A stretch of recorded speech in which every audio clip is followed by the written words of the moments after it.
Florence Scoville Shin द्वारा लिखित किताब the game of life and how to play it इस कम्पेटिटिव दुनिया में आवश्यक स्टेप्स लेना सिखाती है।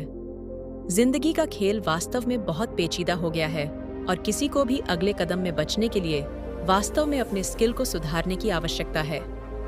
किताब हमें यह भी बताती है कि हम दुनिया को जो कुछ भी देते हैं वह अंत में हमें वापस मिल जाएगा, जिसका अर्थ है कि अगर हम प्यार देते हैं तो हमें प्यार वापस मिलेगा, लेकिन अगर हम नफरत करते हैं तो हमें बदले में नफरत महसूस होगी। The game of life and how to play it. किताब में लेखिका फ्लोरेंस स्कोविल शिन ने हमें जिंदगी को समझने में मदद की है। किताब हमें यह बताती है कि हम जो भी दुनिया को देते हैं वह आखिर में हमें ही वापस कर दिया जाएगा, जिसका मतलब ये है कि अगर हम प्यार देते हैं तो हमें बदले में प्यार ही वापस मिलेगा, लेकिन अगर हम नफरत देते हैं तो बदले में हम नफरत ही महसूस करेंगे। हम जो कुछ भी दुनिया को देते हैं और हासिल करते हैं उसके जरिए से हम अपनी सच्चाई को आकार देते हैं। किताब हमें अपनेपन की भावना को हासिल करने में मदद करती है, जिससे हम अपनी जिंदगी में खुशहाल होकर अपना भविष्य उज्जवल बना सकते हैं। किताब 1925 में पहली बार प्रकाशित हुई थी। यह शिन की पहली किताब थी जिसे उन्होंने खुद ही प्रकाशन किया था, क्योंकि वह इसके लिए प्रकाशक नहीं ढूंढ पा रही थी। इस छोटी सी किताब ने दुनिया भर के हजारों लोगों को जिंदगी के उद्देश्यों, पर्पसेस और अपनेपन की भावना को खोजने के लिए प्रेरित किया है। यह आज भी उतना ही जरूरी है जितना कि 1925 में लिखा गया था, और यह किताब बताती है कि जिंदगी एक लड़ाई नहीं बल्कि एक खेल है, देने और लेने का खेल। किताब की मदद से आप यह जान सकते हैं कि कैसे आपका दिमाग और उसकी कल्पना संकाय, इमेजिनिंग फैकल्टी, जिंदगी के खेल में अहम भूमिका निभाते हैं। आप जो कुछ भी कल्पना करते हैं या जिस पर भी ध्यान देते हैं वह देर सबेर आपकी दुनिया के हिस्से के रूप में महसूस जरूर किया जाएगा। ये छोटी सी किताब आपको बताएगी कि कैसे आप अपनी जिंदगी बदल सकते हैं, अपने पछतावे को पीछे छोड़ सकते हैं और अपना खुद का उज्जवल भविष्य बना सकते हैं। ऑथर फ्लोरेंस स्कोविल शिन पेशे से एक कलाकार और किताब चित्रकार, बुक पेंटर है, जिन्होंने कई सालों तक न्यूयॉर्क में आध्यात्मिक ज्ञान, एक स्पिरिचुअल नॉलेज को बढ़ाया। वह एक लोकप्रिय, मिलनसार और अनौपचारिक, इनफॉर्मल शिक्षिका थीं, जिन्हें बहुत गुप्त आशीर्वाद भी मिला था। वो दुनिया को अलग नजरिए से देखती थी, शायद इसलिए उन्होंने वो देखा जिसे हम में से कोई नहीं देख पाया। अपने ज्ञान को उन्होंने अपनी किताब में शामिल किया और हजारों लोगों को इससे प्रेरित किया। फ्लोरेंस स्कोविल शिन के लिए नियम पुराने और नए नियम में पाए जाने थे। उनके 1925 के क्लासिक में जो कुछ है, जैसे कि गैर प्रतिरोध, नॉन रेजिस्टेंस, काम और माफी के नियम, यह सब पूर्वी पवित्र किताबों में पाए जाते हैं। उनके काम को बताने का लक्ष्य सभी के लिए है। एक व्यक्ति जिंदगी के सामाजिक वर्ग, क्लास को हासिल कर सकता है, स्वास्थ्य, धन, प्यार और अपनी पूरी अभिव्यक्ति के 4 बिंदुओं। अगर आप जिंदगी को काबू करने वाले, न बदलने वाले सिद्धांतों के साथ खुद को जोड़ते हैं, तो उनका मानना था कि यह सारा कल्याण हम सभी का जन्मसिद्ध अधिकार था। इस किताब की सबसे मुख्य बातें जो बताए गए हैं, जिंदगी का वर्ग, खुशी आपका जन्मसिद्ध अधिकार है और कभी कभी आपकी इच्छाएं गलत होती हैं। जिंदगी एक खेल है, द गेम ऑफ लाइफ। लेखिका ने जिंदगी को एक खेल बताया है। वह कहती है, जिंदगी कोई लड़ाई नहीं है, इसीलिए आपकी जिंदगी में संघर्ष नहीं होना चाहिए। आपको जिंदगी में मजा आना चाहिए, इसे एक खेल की तरह देखें। अगर आप जिंदगी को एक खेल के रूप में देखना शुरू करते हैं तो आप समझेंगे कि इसके कुछ नियम भी हैं, जिनका पालन करने से आप कम तनाव, ज्यादा खुशी और बड़ी सफलता पाएंगे। जिंदगी का खेल बूमरैंग का खेल है, जिसमें हम सभी के विचार, कर्म और शब्द हमारे पास देर सबेर आश्चर्यजनक रूप के साथ लौट ही आते हैं। जिस तरह से जीवन को प्यार, अंतर्ज्ञान, डर और उम्मीद के लिए विस्तारित, डिटेल्ड किया गया है, वह बहुत ही सुंदर है। लेखिका बताती है कि ज्यादातर लोग जिंदगी को एक लड़ाई मानते हैं, लेकिन जिंदगी एक लड़ाई नहीं है, यह एक खेल है, देने और लेने का खेल। इंसान जो वचन और कर्म भेजते हैं वही उनके पास वापस लौट आता है, और नियमों को समझे बिना कोई भी खेल अच्छी तरह से खेला नहीं जा सकता है। जिंदगी सबसे जरूरी खेल होने के नाते सीखने लायक है और इसे अच्छी तरह से खेलने के लिए इसका सबसे अच्छा फायदा उठाएं। जैसा कि वे कहती हैं कि आप सिर्फ एक बार जीते हैं और अगर आप इसे सही तरह से करते हैं तो आप एक बार में ही पूरे होते हैं। लेखिका ने पाया कि भरोसे वाला इंसान होना डर वाले इंसान होने से कहीं बेहतर है।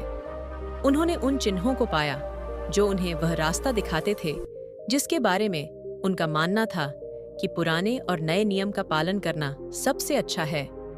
इन विषयों में प्रत्याशा, एंटिसिपेशन का नियम, दिव्य पैटर्न, कर्म का नियम, प्रतिस्थापन, रिप्लेसमेंट का नियम, शब्दों की शक्ति, इस्तेमाल का नियम, माफी का नियम, प्यार का नियम और अथक, इरेजिस्टिबल का कानून भी शामिल है।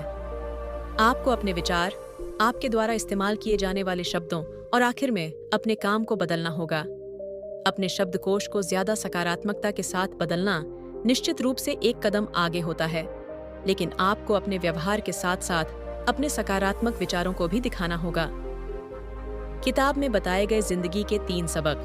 पहली, जिंदगी का वर्ग। लेखिका बताती है, हमारी जिंदगी में 4 केंद्र बिंदु होते हैं जो हमारे आत्मसमर्पण की मांग करते हैं: धन, स्वास्थ्य, प्यार और अपने आप की अभिव्यक्ति।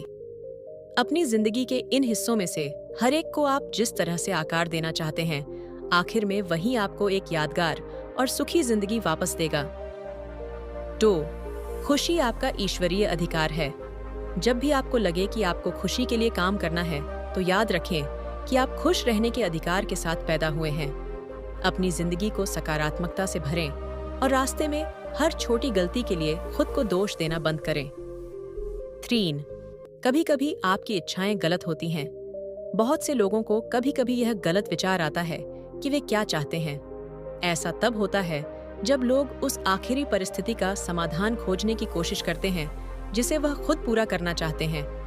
उदाहरण के लिए, अगर आप लोगों से पूछते हैं कि उन्हें खुश रहने के लिए क्या चाहिए, तो उनमें से ज्यादातर कहेंगे कि उन्हें पैसे की जरूरत है। हालांकि जिंदगी की खुशी का पैसे से कोई लेना देना नहीं है। इन तीनों सबकों का मतलब साफ है, आपकी जिंदगी ही सबसे ज्यादा कीमती है। इसलिए आखिरी परिणाम पर ध्यान दें और ईश्वर, ब्रह्मांड या जिससे आप यह कह सकते हैं, उसे आपको यह दिखाने दें कि आपकी इच्छाओं को क्या वे पूरा कर सकते हैं और बाकी सब जिंदगी के लिए है, तो जिंदगी का मजा ले और खुल के जिए। समृद्धि, जांच, प्रत्याशा का नियम। लेखिका जिंदगी के इस नियम में बताती है कि कल्पना संकाय, इमेजिनिंग फैकल्टी, जिंदगी के खेल में सबसे बड़ी भूमिका निभाती है, जिसका मतलब है कि इंसान जो कुछ भी कल्पना करता है उसे अपनी जिंदगी में देर सबेर वापस मिल ही जाता है। इसीलिए हमें अपनी जिंदगी में मनचाहे लक्ष्यों को लगातार हासिल करने के लिए अच्छी कल्पना करना बहुत जरूरी है। कल्पना संकाय को प्रशिक्षित करने के लिए दिमाग को समझना जरूरी होता है।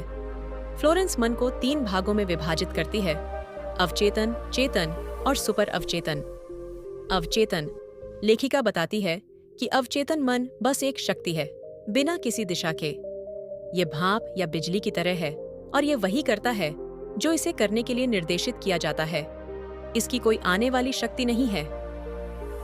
चेतन, लेखिका बताती है कि यह मन तर्क करने वाला मन है, बल्कि ये जिंदगी को वैसा ही देखता है जैसा वह होता है।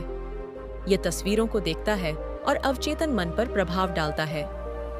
सुपर कॉन्शियस, सुपर चेतन मन हम में से हर एक इंसान के अंदर होता है, जो हमारा ईश्वर का मन है और यह हमारे सारे विचारों की जगह है। मन के तीनों भागों को समझकर आप समझ सकते हैं कि हमारा मन वही देखता या सोचता है जो हम उसे दिखाना चाहते हैं।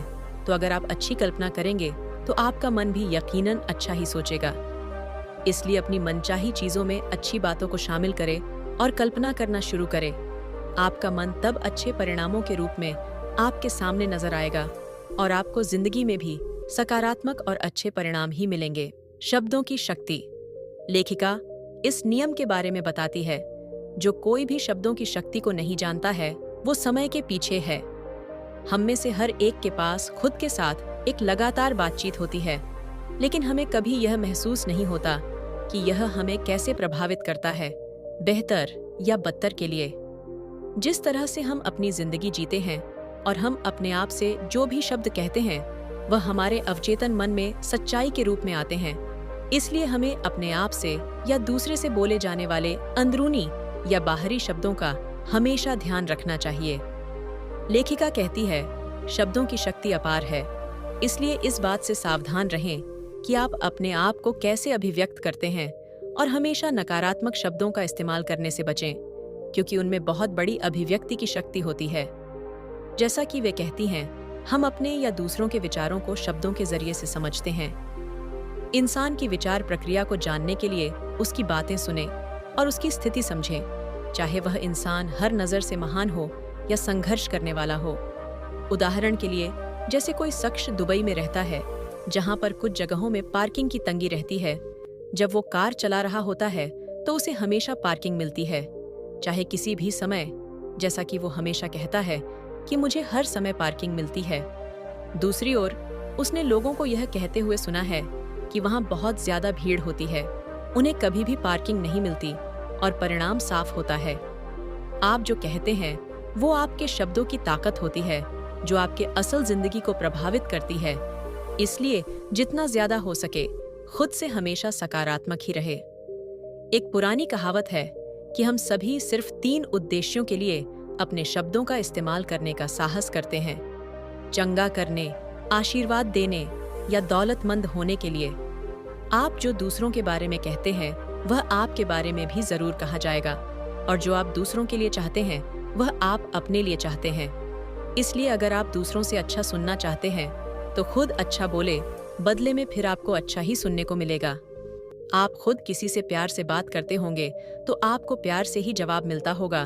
तो अच्छाई को अपनाने से पीछे कभी न हटे, बाकी परिणाम आपके सामने ही होंगे। विश्वास की शक्ति। किताब में घोड़े की नाल या खरगोश के पैर जैसी भाग्यशाली चीजों के साथ विश्वास की शक्ति को अच्छी तरह से समझाया गया है। उन चीजों के बजाय उन चीजों के पीछे हमारा विश्वास ही है जो हमारे अवचेतन मन में प्रत्याशा, एंटिसिपेशन स्थापित करता है और मनचाहे परिणामों को आकर्षित करता है। इसलिए शक्ति उन चीजों में नहीं है, बल्कि हमारे ऊंचे आत्मविश्वास में है। एक महान बात है कि आस्था पहाड़ों तक को हिला सकती है और शक उन्हें पैदा कर सकता है। किताब में ईश्वरीय पैटर्न का जिक्र किया गया है, जिसका मतलब है कि आपको हमेशा अपनी जिंदगी में सही परिस्थितियों के बारे में पूछना चाहिए, न कि कुछ खास स्थितियों के बारे में, क्योंकि जो कुछ भी आपके मन में है वह सही चीज नहीं हो सकती है जो आपको खुश करे। इन बातों के साथ साथ प्रतिस्थापन का नियम भी काम करता है। हम में से बहुत से लोग इस बात के जानकार भी नहीं हैं कि असलियत में वह क्या है जो हमें खुश और संतुष्ट करता है, और इस तरह हम अपनी सच्ची इच्छाओं को नहीं जानते हैं। स्कोवल शिन पैसे के बारे में चिंतित ग्राहकों को यह याद दिलाती है कि भगवान आपकी असली पूर्ति है। उन्होंने इस बात से अपनी बात की पुष्टि, कॉन्फर्मेशन की। आत्मा कभी देर नहीं करती है और आपको धन्यवाद देना चाहिए कि आपको न दिखने वाले मैदान पर पैसा मिला है और यह सही समय पर आपके सामने होता है। लेकिन सिर्फ सही शब्द कहना और विश्वास करना काफी नहीं होता है। हमें अपने अवचेतन मन को यह दिखाने की जरूरत होती है कि हम उसे हासिल करने की उम्मीद करते हैं। हम सभी को उस चीज के लिए तैयार रहना चाहिए जो हमने भगवान से मांगा है, जबकि बेशक उसका जरा भी संकेत दिखाई न दे। लेखिका कहती है, ये मानो कि ऐसा करने से फायदा मिलने का रास्ता खुल जाता है। वह कहती है कि अपना बोझ यहोवा भगवान पर डाल दो। कई बार बाइबल भी यह कहता है कि लड़ाई इंसानों की नहीं बल्कि भगवान की होती है। हमें जो करना या सीखना चाहिए वह है सीधे खड़े रहना और ईश्वर या अंदर के सबसे ताकतवर सुपर कॉन्शियस मन को काम पर जाने देना। आपकी आस्था आपको रास्ता जरूर दिखाएगी, इसलिए पूरी आस्था के साथ विश्वास की शक्ति का इस्तेमाल करें। कर्म का नियम और क्षमा का नियम। लेखिका बताती हैं, कर्म और क्षमा का नियम हमारी जिंदगी में बहुत जरूरी होता है। कर्म के नियम का मतलब है कि हम जो कुछ भी प्रकट करते हैं और जो कुछ भी दुनिया को देते हैं वही हमें वापस हासिल होगा। इसलिए इस नियम को कारण और प्रभाव का नियम भी कहा जाता है। इसलिए यह ध्यान रखें कि आप सकारात्मक ऊर्जा ही दुनिया को देते हैं और आपको इससे सकारात्मक परिणाम ही हासिल होंगे। अथक इरेजिस्टिबल का नियम कर्म के नियम का जोड़ होता है। यह आपको बताता है कि आपको नकारात्मकता पर ध्यान नहीं देना चाहिए और नकारात्मक घटनाओं को अपने आप पर या अपनी भावनाओं पर प्रभावित नहीं करने देना चाहिए। यह नियम ऐसे ही काम करता है, जितनी कम आप नकारात्मक चीजों को अपनाएंगे, उतना ही कम आप दुनिया को बदले में देंगे। इसीलिए नकारात्मकता पर ध्यान न देकर सकारात्मकता पर ध्यान दें। लेखिका कहती है कि क्षमा का नियम हमारे द्वारा अब तक के बोले गए नियमों में सबसे ऊंचे कानूनों में से एक है। उदाहरण के लिए, ईसाई धर्म कर्म के नियम के बजाय इस कानून पर आधारित है, जिसका मतलब है कि लोग खुद को छुड़ा सकते हैं और सभी अनचाही परिस्थितियों से खुद को बचा सकते हैं। प्यार का नियम मौजूद सबसे शक्तिशाली कानूनों में से एक है। हर कोई प्यार से बना है और उसे भी ऐसे ही जीना चाहिए। प्यार दुनिया की सबसे महान शक्ति है, इसलिए क्षमा करना सीखे। अगर आपके साथ कभी कुछ बुरा हुआ हो तो उसे माफ कर दे, क्योंकि अगर आप उन्हें माफ नहीं करते हैं तो आपके अंदर बदले की भावना पैदा होगी, जिससे आप उदास और परेशान ही रहेंगे। आप सभी नकारात्मक बातों को अपने बदले की भावना को पूरा करने के लिए इस्तेमाल करेंगे। इसलिए बेहतर होगा कि आप समय रहते ही अपने साथ बुरा करने वालों को माफ कर दें। आप माफी की भावना को अपनाकर हल्का और अच्छा महसूस करेंगे और आखिरकार आप सकारात्मकता की तरफ आकर्षित होंगे। सकारात्मकता आपकी जिंदगी में सही रास्ते खोल देती है, तो शुरुआत लोगों को माफ करने से करें और आपके मन में किसी के लिए भी कोई भी बुरी भावना नहीं होनी चाहिए। जिंदगी के खेल को कामयाबी से खेलने में जो काम करता है, उसमें उस खेल के नियम का पालन करना शामिल है, बजाय इसके कि आप क्या पसंद नहीं करते हैं। संघर्ष की नज़र से, जिंदगी के नजरिए से और अच्छे परिणाम हासिल करने में एक मामूली भरोसा का बदलाव आपकी जिंदगी को बदल देगा। अपने करीबी लोगों को, अपने काम के सहयोगियों को, यहाँ तक कि अपने देश को भी दया भाव, काइंडनेस और आशीर्वाद के लगातार संदेश भेजें। ये न तो सिर्फ आपको शांति देता है, बल्कि आप अपने आप को नुकसान और गुस्से से सुरक्षित पाएंगे। लेखिका कहती है, जितना ज्यादा हम जानते हैं उतना ही हम इसके लिए जिम्मेदार होते हैं, और आध्यात्मिक कानून का ज्ञान रखने वाला शक, जिसका वह अभ्यास भी नहीं करता है, आखिरी में जाकर उस परिणाम में उसे बहुत दर्द होता है। लेखिका एक विचार बताती है कि हर आदमी मेरी भलाई की जंजीर की एक सुनहरी कड़ी है। ये एक और विचार है जो आपको सोचने पर मजबूर कर देगा कि हमारी जिंदगी में हर कोई किसी न किसी वजह से होता है। इससे फर्क नहीं पड़ता कि वह हमें पसंद है या नहीं। आपको उनमें अच्छाई देखना है और उनसे वह सबक सीखें जिसके लिए उन्होंने आपसे रिश्ता बनाया है। हम उस चीज की इच्छा नहीं कर सकते जो हम नहीं हैं। अगर आप लगातार जंक खा रहे हैं, आप व्यसनों, एडिक्शंस से दुखी हैं और कमजोर विचारों में खोए हुए हैं, तो आप अच्छे स्वास्थ्य की उम्मीद नहीं कर सकते हैं। इसलिए अपने कर्म और माफी से अच्छाई को अपनाएं और अच्छी चीजें ही चुनें। इससे आपको बदले में सब अच्छाई के रूप में ही वापस मिलेगा। अंतर्ज्ञान या मार्गदर्शन। लेखिका बताती है, अंतर्ज्ञान एक आध्यात्मिक विभाग है और यह व्याख्या नहीं करता है, लेकिन आपको रास्ता बताता है। कई बार ऐसा भी होता है जब हमारा मन कुछ खास करने का होता है और हमारा दिमाग सभी बहसों के साथ विरोध करता है। हम अभी भी अंतर्ज्ञान करते हैं और बाद में यह महसूस करते हैं कि यह करना सही था और ये हमें अपने लक्ष्य के करीब ले आया। ये कुछ ऐसा होता है कि आप कुछ कहो और वह आपको मिल जाए। अगर हमें कुछ करना है तो हमें ये बताने के लिए एक निर्धारित प्रमुख के साथ हमें जो चाहिए वह हमें उससे पूछना चाहिए। ब्रह्मांड के पास ऐसे तरीके हैं जिनसे वह काम करने, जानने और कुछ विशेष करने के लिए आपका मार्गदर्शन करेगा। लेखिका का मानना है कि उपहार सबसे अच्छा निवेश है जो आप कर सकते हैं। उपयोग का नियम उपहारों पर जोर देता है। यह समझदारी पूर्ण होता है। अगर आप मन और दिल से सकारात्मक विचारों और भावनाओं के साथ कुछ दुनिया को देते हैं, तो कर्म का नियम आपके लिए काम करेगा और आपको खुश करेगा। आपको अपने विचार, आपके द्वारा इस्तेमाल किए जाने वाले शब्दों और आखिर में अपने काम को बदलना होगा। आपको इस बात पर शक नहीं करना चाहिए कि क्या आप पूर्ण कल्याण को हासिल कर सकते हैं, या अगर आप इसके काबिल हैं तो खुद से सवाल करें।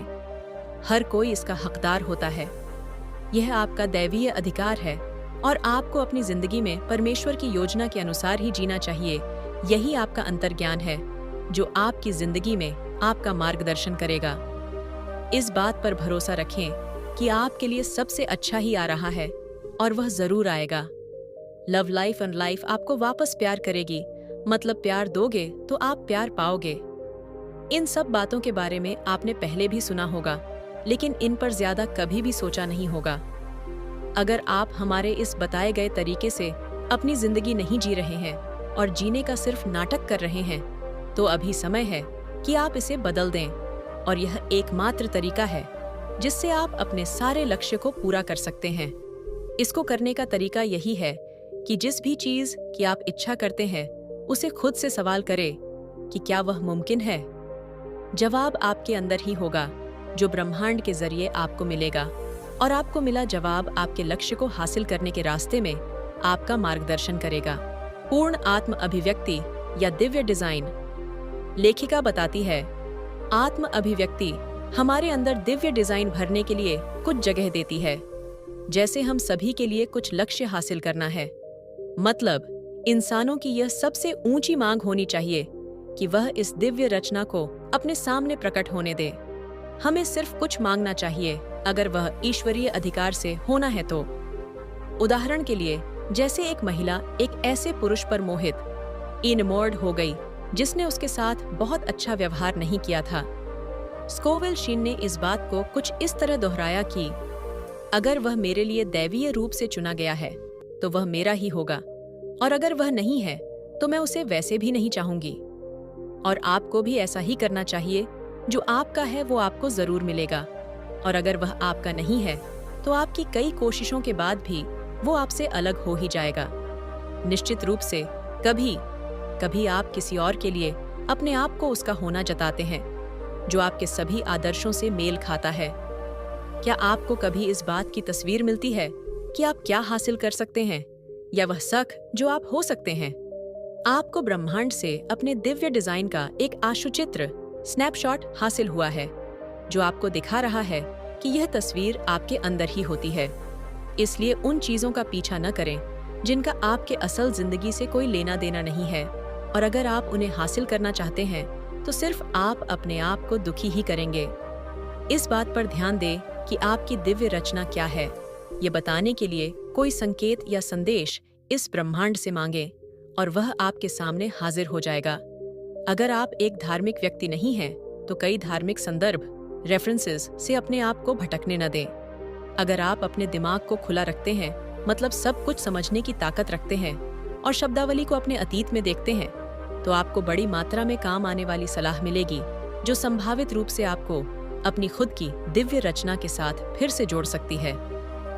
आपकी मांग होनी चाहिए अपने अनंत आत्मा से कि मेरी जिंदगी के दिव्य डिजाइन के सामने होने का रास्ता खोले। मेरे अंदर के काबिलियत को अब आजाद होने दे। मुझे साफ रूप से सही योजना देखने दे। बस अपने आप से यह बोलकर आप जवाब ढूंढ लेंगे, और आपको वो नजर आएगा जो आपके लिए सच में मायने रखता है। मतलब आप सही रास्ते को ढूंढ लेंगे जिसमें आपको उदासी बिल्कुल भी नहीं मिलेगी। आपकी पूरी आत्म अभिव्यक्ति कभी बर्बाद नहीं होगी, लेकिन इतनी आकर्षक पसंद के कारण कि यह लगभग एक नाटक जैसा दिखाई देता होगा।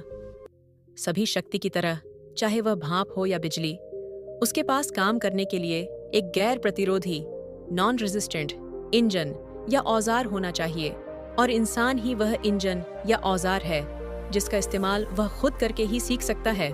तो शुरुआत करे, अपने आप से करे।